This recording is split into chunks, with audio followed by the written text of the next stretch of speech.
Her Excellency Cate Dillon, Assistant Secretary of State, Excellency Alex Zittel, Charge d'Affaires of the United States Embassy in Phnom Penh, fellow cabinet ministers, distinguished guests, ladies and gentlemen. It is a pleasure for me to join you this evening. I'd like to thank the United States Embassy for inviting me and for bringing us together to mark the 80th anniversary of the Fulbright program. An anniversary naturally brings us back to beginnings. In this case, to the aftermath of war, when Senator J. William Fulbright proposed using the proceeds from surplus American property overseas for educational exchange. He later expressed the underlying principle. In the long course of history, having people who understand your thought is much greater security than another submarine. 80 years on, those words still capture the purpose of the Fulbright program. Mutual understanding does not require countries to see every single issue alike. It means knowing enough about one another to work through the issues on which they differ. Fulbright builds that understanding through people who have lived and learned in another society. The perspective and relationships they carry home often remain relevant throughout their careers. At a time of exponential change and geopolitical fragility, I find myself reflecting on what this kind of understanding means in practice. My responsibilities as Minister of Mines and Energy give me a close view of one of the defining tensions of the present moment. Countries are seeking national resilience through systems that remain deeply international. Rapid technological change is shifting the sources of dependence and risk. In energy, Cambodia is strengthening domestic generation, transmission, and storage while deepening regional interconnection. A stronger domestic system gives Cambodia more options, while cross-border trade adds flexibility when power systems come under pressure. Mineral resources are national assets whose development draws on international technology, investment, processing, and markets.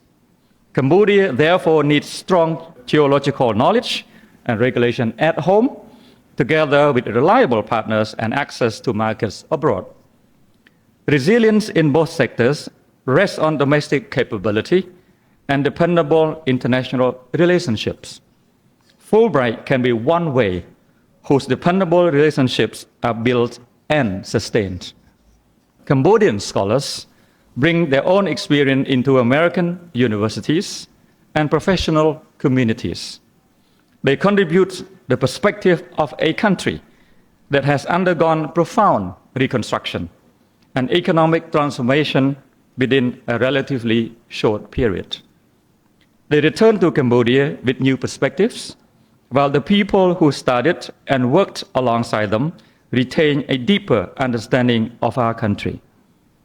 When scholars share their experience with colleagues and institutions, the value of the exchange extends beyond the individual and becomes part of the knowledge of the organization they serve.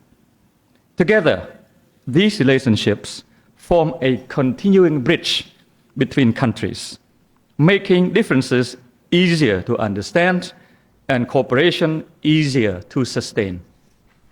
When I started in the United States more than 3 decades ago, 31 years to be exact, Cambodia was still in the early years of reconstruction.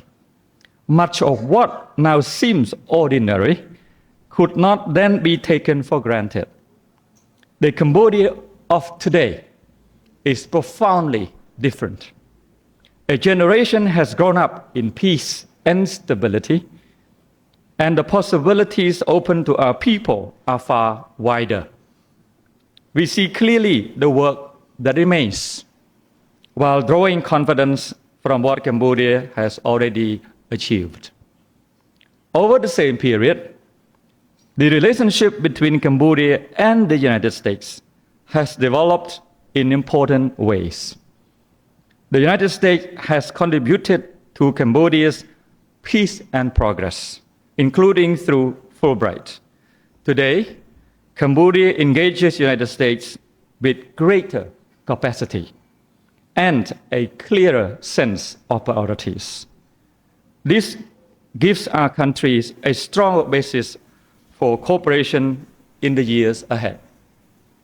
I am grateful to Samdech Akek Mahasanapare Techo Hun Sen for the leadership that has guided Cambodia's reconstruction and development, and to Samdech Mahabawattabray Hun Manet, the current Prime Minister, for placing human capital and institutional capability at the center of Cambodia's next phase.